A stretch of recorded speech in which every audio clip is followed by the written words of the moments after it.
Clasificación B, bajo supervisión de un adulto.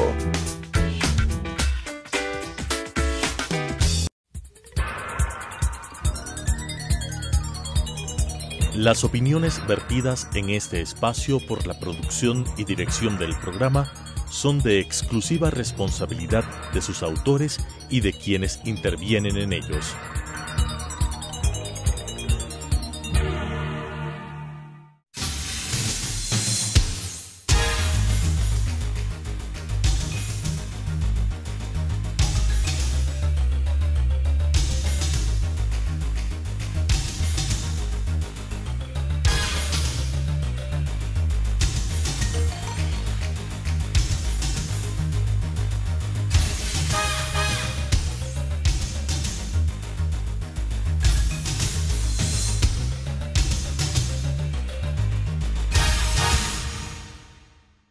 Bienvenidos a Debate Jurídico, el programa del Colegio de Abogados de Pichincha, y que indudablemente en nuestro país hay un sinnúmero de temas a tratarse. Estamos en estos momentos, se discute el tema del Consejo de Participación Ciudadana, pero por otro lado, nuevamente hace noticia el tema del Seguro Social.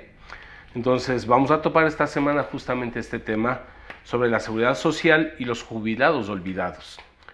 Queremos, en nombre del Colegio de Abogados de Pichincha, agradecer a la economista Gladys Palán, quien es actuaria y experta en seguridad social, por haber aceptado esta invitación para conversar algunos de estos temas en base a su experiencia y conocimiento. Bienvenida, Gladys, a nuestro programa. Gracias. Como decía, siempre el Seguro Social será noticia. Desde hace un tiempo a esta parte se ha dicho que en el futuro la seguridad social en el Ecuador atravesará momentos muy difíciles, que en breve no se podrá inclusive continuar con las prestaciones a las que tienen derecho los asegurados. Usted, como experta en el tema, ¿cómo mira en estos momentos del Seguro Social? Bueno, gracias por la invitación. Respecto al tema, yo distinguiría que hay varios aspectos que en la última década ha afectado a las finanzas de la seguridad social. Son, por un lado, las políticas públicas que se tomaron desde el año 2015 y digamos desde el año 2010 y que necesita recursos para conceder las prestaciones.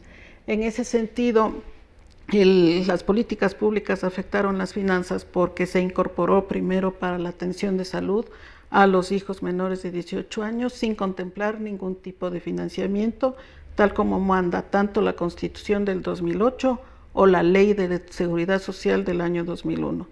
En segundo lugar, por el año 2015, dadas las deficiencias y las necesidades del sector público y del fisco, el Estado dejó de pagar el 40% de las pensiones por una disposición legal, porque se aprobó la Ley de la Justicia Laboral y ahí incluyeron esa disposición. Pero este elemento de la atención, indudablemente que es nuevo, de la seguridad social a los hijos menores de 18 años de los afiliados, ¿afectó realmente en gran medida la situación económica del seguro? Bueno, es un costo, no necesariamente es cuantiosa, pero sí más o menos le afecta como 400 millones de dólares al año la atención médica. Y esos 400 millones al año sí significa que tengo que financiar, porque no hay los recursos para ¿Cuál es la financiar salida, esa financiación. Gladys? En ese sentido, si el Estado está ampliando la cobertura, simplemente tiene que buscar una fuente de financiamiento, sea por parte de los propios afiliados o sea por parte del Estado ecuatoriano. Claro, si no quiere que los afiliados paguen en la atención de sus hijos, que está bien que reciban la atención, sí, deberá ser entonces el Estado el que asuma esa responsabilidad. Y la otra situación es de que también hay un Ministerio de Salud que concede prestaciones de salud como salud pública y que tiene asignaciones del presupuesto general del Estado. Si nosotros estamos quitando una carga al Estado, ¿no es cierto?, para trasladarle al Seguro Social, que es contributivo y que hay una población afiliada que está contribuyendo, entonces el Estado tiene que trasladar lo que no gasta en el Ministerio de Salud a la Seguridad Social para que no se deterioren las prestaciones. Pero inclusive concebido como una sola red de salud, ¿no? Así nacional. es, si queremos tener un sistema nacional de salud y queremos perseguir en cuanto a salud un seguro universal de salud, tenemos que racionalizar el gasto tanto del Estado como de la Seguridad Social, pero lo que no podemos hacer es lo que se hace, de cargar un costo a la seguridad social cuyos afiliados están contribuyendo y quitarle un peso al Estado por parte del Ministerio de Salud. Entendiéndose claro esto, como señalaba Gladys, de que no es la única razón, también se habla de que el Seguro Social sirvió como caja chica de los gobiernos de turno. Es decir, aquí habría responsabilidades también de las administraciones pasadas. Así es, o sea, el Estado como cuando requiere recursos puede invertir, digamos, el IES en el Estado comprándole bonos a condiciones de mercado. En esas condiciones puede el IES invertir esos recursos en el Estado, porque le facilitaría también al Estado, siempre y cuando se cumpla con las condiciones. Lo que no puede el Estado es hacer afectaciones al patrimonio de la seguridad social, como es el caso del 40% de las pensiones, porque ahí sí le dejó sin ingresos. ¿Y qué pasó con la seguridad social? La seguridad social tuvo que ir al fondo acumulado para sacar recursos y cubrir el presupuesto de pensiones. Y en ese sentido le afecta al patrimonio y le quita recursos que está invirtiendo. Y entonces ya deja de invertir y baja los rendimientos de ese fondo acumulado o de ese patrimonio que tenía el Seguro Social. Entendido, esta ley fue que se llamó, no sé si estoy mal, Ley de Justicia Laboral, en abril del 2015, con la aprobación de 91 votantes. El IES quedó seriamente desfinanciado. Los años que no se aportaron estos rubros están perdidos. Es justamente la Corte Constitucional de la República en el año 2018 emitió una resolución en el sentido de recuperar el 40% como obligación del Estado, inclusive ahora muy concretamente diciendo de que debe constar en el presupuesto general del Estado. El IES volverá a tener desde el año 2019 el 40% de las pensiones, pero sin embargo de eso no se reconoce la deuda que quedó por los 4 años. Que sería entre unos 5.000 millones de dólares. Más o menos 4.800 millones de dólares. No se determinó decisión alguna al respecto. Entonces, esos recursos ya se sacaron del patrimonio del IES. El patrimonio al final del 2015 era como 9.700 millones de dólares y ahora el patrimonio es como 7.000 millones de dólares. ¿Cuál fue el criterio del correísmo para, recordémosle a quienes nos escuchan, sacarle este 40% del aporte que daba al Seguro Social? El criterio del correísmo fue de que había suficientes recursos en la seguridad social como para cubrir las obligaciones, sin considerar que esos excedentes que tiene la seguridad social anualmente para pensiones son reservas que se acumulan en el tiempo para cubrir todas las obligaciones futuras que tiene el IES con los actuales jubilados y con las generaciones de activos que vienen aportando y que van a ser jubilados. Creo que venimos aportando y que en algún momento nos vamos a jubilar. Que se van a jubilar y que necesitan financiamiento. Lo que se hizo con esa política pública es poner en riesgo la sostenibilidad del sistema, porque simplemente no es que haya tenido reservas completas ni tenía lo suficiente el Seguro Social, simplemente tenía un poco de recursos acumulados. Así lo haya tenido, Gladys. ¿Por qué la intromisión está del Estado? Porque el Estado lo que tiene que es cumplir sus obligaciones legales, constitucionales. Yo creo que el correísmo tuvo una actitud de creerse un superpoder de inclusive afectar a instituciones como la Seguridad Social, que por los aportes, y hemos dicho, nos pertenece a los que aportamos, a los afiliados. Así es, le afectó al patrimonio del Seguro Social y la Constitución mismo dice que el Estado no puede afectar los patrimonios de la Seguridad Social. La Constitución del 2008, que fue aprobada por el correísmo, claro. Y ahí dice clarísimo eso. Sin embargo, el Estado, por la necesidad al haber bajado el precio del petróleo y no tener los suficientes recursos en el presupuesto general del Estado, la decisión que tomó fue la más fácil, digamos, en este caso, es no aportar a la seguridad social y dejar esos recursos que debió haber puesto en el presupuesto general del Estado para cubrir otras obligaciones que estaban pendientes. Pero además existe una deuda del Estado por prestaciones de salud y cuyo valor no está muy claro. ¿Cómo se generó esta deuda y a cuánto asciende más o menos esa cifra? De acuerdo con la Ley de Seguridad Social, el Estado tiene que aportar por o pagar las prestaciones médicas que reciben los jubilados. Eso está establecido en la ley del 2001. Ya. ¿Y por qué? Porque esto es aparte del 40%. Aparte del 40%. Ya. Es para salud, para cubrir las atenciones médicas y las atenciones catastróficas que hace la Seguridad Social a sus jubilados, que entrega, digamos, a los jubilados. Estas obligaciones que son legales no las ha cumplido el Estado ecuatoriano. Entonces se ha ido acumulando todo el costo de esas prestaciones que a la fecha, de acuerdo a los cálculos que están registrados, digamos, en los estados financieros del IES, más o menos son 3.800 millones de dólares. El otro aporte que tiene que hacer obligatoriamente el Estado es al Seguro Social Campesino. Igualmente tiene que aportar por ley, y así está la estructura de financiamiento del Seguro Social Campesino, a donde aporta usted como activo, aporta el empleador. Por principio de solidaridad por también. Principio de solidaridad, y aporta el Estado. Entonces falta cumplir con el aporte del Estado.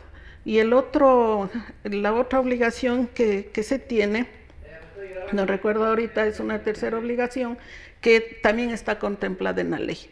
Entonces, todas las obligaciones que tiene el Estado actualmente por ley son más o menos 4.500 millones de dólares, que eso sí lo debe presionar el Seguro Social a que haya un acuerdo y se pueda firmar un convenio de largo plazo, un pago periódico, como sea, para solucionar este problema. El tema del Seguro Social Campesino, entonces, que algunos han querido plantear de que por ahí es el problema del Seguro Social, porque les cubrimos o les subvencionamos al Seguro Social Campesino, esta también es responsabilidad del Estado ecuatoriano.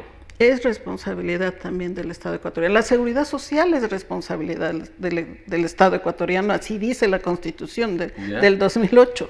Nosotros somos parte de un sistema contributivo, los afiliados, donde nos aportamos como afiliados y aporta el patrono para financiar la seguridad social. Entendiéndose que hay esta responsabilidad entonces del Estado, que no ha pagado. Bueno, eso pasó en el correísmo, donde fue más afectado. ¿Cuál es la posición del actual gobierno? ¿Se está pagando? ¿Se empieza a pagar? ¿O seguimos arrastrando los problemas? Seguimos arrastrando los problemas. Y aparte de esta estructura financiera, donde el riesgo es por parte del Estado, porque los demás se está cumpliendo, los afiliados están cumpliendo, los patronos están cumpliendo. El que está poniendo en riesgo la sostenibilidad financiera es el Estado, porque no está cumpliendo con sus obligaciones, dadas las condiciones también de la crisis fiscal que se observa. El gobierno Moreno dijo que ya está devolviendo o pagando por partes la deuda del Seguro Social. El 40% sí lo están pagando, porque he visto yo que se asignó 1.200 millones de dólares para el IES para cubrir el 40%.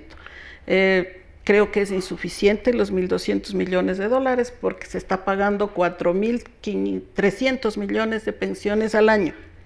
El 40% es 1.600 millones. Entonces, ese incumplimiento, si no paga todo, ya va a quedar un déficit, va a quedar una deuda y va a seguirse arrastrando. Aparte de estos problemas financieros, los otros factores que inciden en la seguridad social son de carácter demográfico, económico y social. ¿Cuáles son los principales? Demográficos es que se va envejeciendo la población. Los viejos viven más, se va extendiendo la expectativa de vida y es más costoso un sistema de seguridad social, por los dos lados, por pensiones y por salud. Es más costoso. Para mantener con vida, pues mucho más tiempo a los beneficiarios de la seguridad social. Por otro lado, las condiciones más importantes económicas es el empleo. Y ahorita nuestra economía se caracteriza porque justamente no hay posibilidades de un empleo formal. Más del 50% de la población ocupada está en el subempleo, donde no hay potencialidad de afiliación a la seguridad social. Entonces, no se puede inyectar más recursos por aportes, porque simplemente no hay empleo formal. Entonces, no crece en los porcentajes que se necesita la población asegurada. Bueno, vamos a continuar conversando. Qué interesante conversar con Gladys Palanquín, al conocer estos temas, nos está ayudando con sus opiniones. Regresamos luego al corte comercial.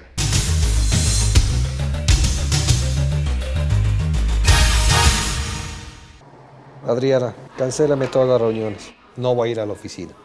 Estoy con una jaqueca que no aguanto. ¡El jefe no viene!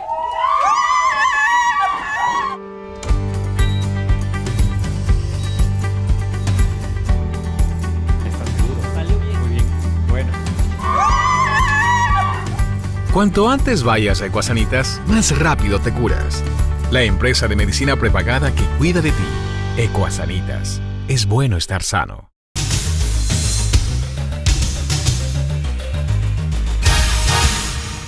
Continuamos con Debate Jurídico, el programa del Colegio de Abogados de Pichincha. Para quienes nos sintonizan, estamos justamente conversando el tema de la seguridad social y un tema que nos afecta a todos, y hemos escuchado el tema de los jubilados olvidados de nuestro país. Nos encontramos con la economista Gladys Palanquín, es actuaria y experta en seguridad social. Entonces, pasemos a esta segunda parte, si bien algunas cosas se pueden ir quedando en el aire por el tiempo, pero ahora un grupo de maestros jubilados se declararon en huelga de hambre, quienes reclaman al gobierno el pago en efectivo de sus compensaciones. Ayúdenos explicando un poco a los televidentes qué es lo que reclaman, qué es esto de las compensaciones que reclaman hoy nuestros jubilados. En el año 2008, el gobierno anterior creó un beneficio que se denominó incentivo para la jubilación. Este incentivo para la jubilación es un número de hasta 150, si no me equivoco, salarios básicos unificados. Actualmente está valorado en 53,000 para los de la ley de servicio civil, la ley de servicio público, y como 76,000 para los del Código del Trabajo. Entonces, desde el año 2008, en el caso concreto del Magisterio Nacional, no se ha cumplido con esa obligación que asumió el Estado, porque creó, y digamos que creó el beneficio sin su cuantificación y sin su programación financiera del cumplimiento de la obligación. Entonces, no se incluyeron en los presupuestos generales del Estado y quedó pendiente el pago a los maestros. Progresivamente han tratado de solucionar, pero la deuda pendiente es inmensa. Y sin tener los recursos líquidos por parte del Estado, pues no pueden cumplir Pero con la cada vez obligación. aumentan también más jubilados. Y cada año hay más jubilados y tienen que pagar el incentivo para jubilación. Se dice que se quiere pagar todos los servidores públicos. Eso iba a decir, ¿es solo a los maestros? Es para todos los servidores públicos. Los de la LOCEP, como le digo, son $53,000 y los del Código del Trabajo como Para quienes se han visibilizado $73,000. y están en la bronca, llamémoslo así, son los maestros. Y los que sí hacen más grupo, digamos, porque tienen más, son más en número los maestros y son jubilados y son organizados, ellos pues han reclamado y tienen razón de reclamar porque son años que no les han pagado un beneficio que asumió, cuya obligación de pago que muchos de ellos se van a morir o están muriéndose sin ya haber se recibido. murieron Pues, en algunos casos. hay algunos casos, las informaciones traen que se van murieron. muriendo sin recibir el incentivo. Sí, entonces conozco que han tratado de esbozar un acuerdo con los jubilados del magisterio y que se han dividido en 3 grupos. Pero antes de eso, queremos plantear el tema. Se les ofrece pagar en bonos. ¿Por qué la oposición, usted que conoce de economía, por qué no es lo mismo efectivo y bonos? Ya. Un bono es un papel que le dan, digamos en este caso, por $50,000. ¿Ya? Entonces, yo beneficiario, que es el jubilado, recibo el papel de $50,000, no liquidez, no billetes, y en ese sentido, al no recibir billetes, pues, y mis necesidades apremiantes que son de los jubilados, pues, no me favorece el bono.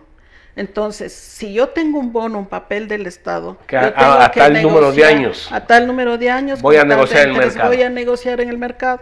El mercado, para que me dé liquidez, no me da el valor de $50,000, me da menos los intereses que yo voy a recibir al final, cuando yo venza ese bono de acuerdo al plazo.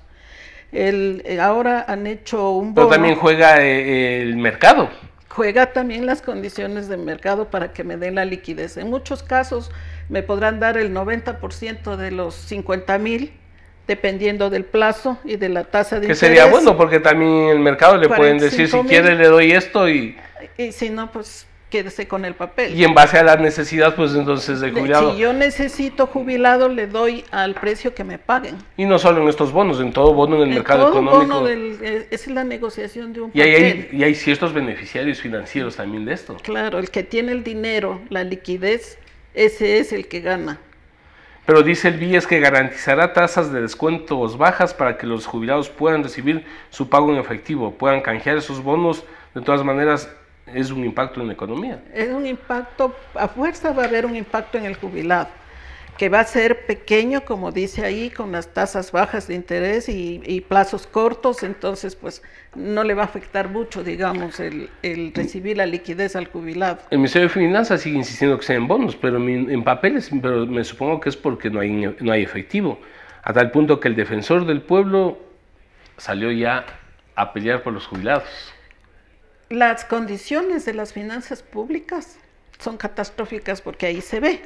Claro. Si a los jubilados, que son los que más necesitan, les tienen que dar papeles, imagínense las condiciones de caja del Estado, del fisco.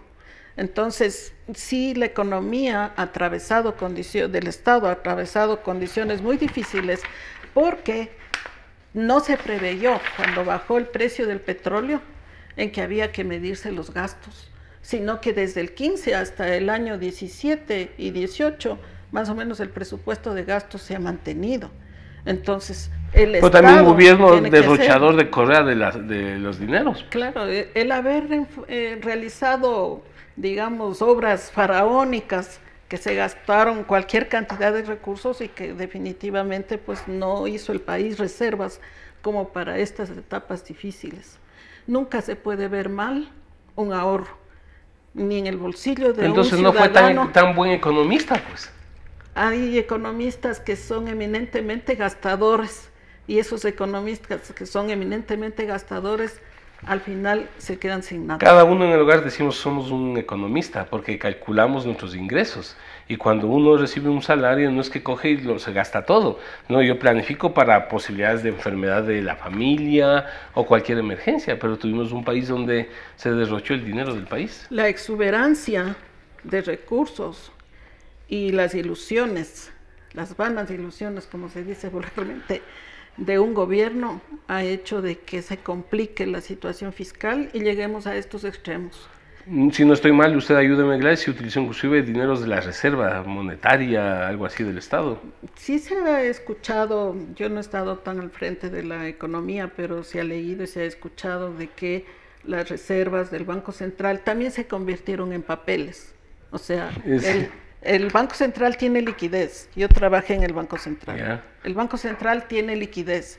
Entonces, el Estado, como necesitaba liquidez, le dice, tome los papeles y deme la liquidez para yo financiar mi presupuesto general del Estado. ¿Cuál es el riesgo de eso? Porque si fuéramos exuberantes, bueno, pues me dan y me invierto yo en papeles, no necesito la plata. Pero el Banco Central tiene que cuidar el riesgo de liquidez del sistema financiero. Y en ese sentido, gracias a Dios, no ha pasado mayor requerimiento el sistema financiero y ha podido sostenerse todavía. Si no podemos resolver, quiero retomar lo que usted decía, Gladys, ¿cómo será la liquidez en el país? Que no podemos solucionar un tema de un sector tan sensible como son los jubilados y los maestros. Tengo el dato que son 620 maestros que han fallecido sin recibir su incentivo jubilar. Entonces, si eran como 30,000 maestros los que se han jubilado desde el 2008 hasta la fecha, ¿no es cierto? Porque cada año se van jubilando, qué sé yo, 3,000, y son un gran número de maestros. Entonces, a fuerza, por la mortalidad y por la edad avanzada que ya tienen muchos de los que se jubilan, a fuerza la tasa de mortalidad en ese grupo estará ya en un 10%, en un 1%, y de 30,000, el 1% es 300. Usted me decía de que hay un elemento lo que se desfinancia el seguro es por el tema de los hijos de los afiliados, digamos, hijos de menores de 18 años. ¿Se puede esto retirar o ya es un tema de derechos? Porque podemos decir que fue un tema demagógico, pues si ya están recibiendo ya se constituye un derecho. Bueno, ya están incorporados como población asegurada a la seguridad social, eso es un hecho. porque están asegurados, porque están recibiendo las prestaciones de la seguridad social. El problema es buscar el financiamiento. Es un tema técnico. Es un problema técnico, cabalmente, que el Consejo Directivo del IES debería analizarlo y estudiar y buscar una solución con el gobierno. Se me termina el tiempo. ¿Hay un cálculo actuarial del IES en este momento? Están realizando los estudios actuariales en el IES, están en un proceso de auditoría de esos estudios actuariales y probablemente pues en unos 2 meses a lo mejor ya tenga el IES y disponga de los estudios actuariales para que vea una foto, porque el estudio actuarial es una foto y le dice esta es la realidad actualmente del financiamiento del seguro de pensiones, del seguro de salud, del seguro de riesgos del trabajo, del seguro social campesino y de cesantía y desempleo. Y eso es necesario para que los ecuatorianos tengamos un panorama claro de lo que sucede en la seguridad social. Por lo menos de la realidad actual. Para que se solucionen los problemas, sí creo yo que amerita una reforma integral del sistema. Porque no puede seguir el seguro de salud sin tener los recursos y sin tener un modelo de gestión óptimo que dé calidad en las prestaciones y optimice los costos. Eso no puede haber. Gladys, muchísimas gracias. Realmente el tiempo pasa volando. No se preocupe. Nuevamente, en nombre del Colegio de Abogados, queremos agradecerte. Han sido importantes opiniones para los televidentes y para los profesionales del derecho. Muchas gracias. Muchas gracias.